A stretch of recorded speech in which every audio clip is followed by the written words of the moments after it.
আরে ম্যাডামের mobile phone পড়ে গেছে। ম্যাডাম আপনার মোবাইল ফোন পড়ে গেছে। Thank you, thank you. আপনি আসলে অনেক ভালো মানুষ। ও, সুন্দরী মেয়ে দেখলে ভালো সাজার ইচ্ছা হয় তাই না? চলো বাসায়।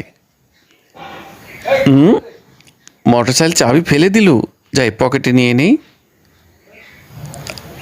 আরে আমার চাবি কই গেল? আরে এখন যদি চাবির কথা বলি তাহলে তো আবার কান ধরবে।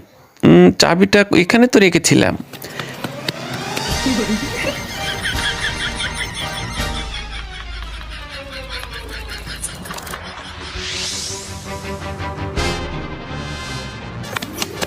এই দাঁড়াও দাঁড়াও, এখানে একটু আরাম করি, অনেকক্ষণ ধরে গাড়িটা ঠেলে নিয়ে আসছি। ও হেঁপে গেছি। কেন যে তুমি গাড়ির চাবিটা হারিয়ে ফেললে? কি করব বলো, চলো, দেরি করে লাভ নেই, আমাদের আবার এগোতে হবে, বাসা অনেক দূর। হ্যালো বন্ধুরা, আমি তোমার বাবা এবং মাকে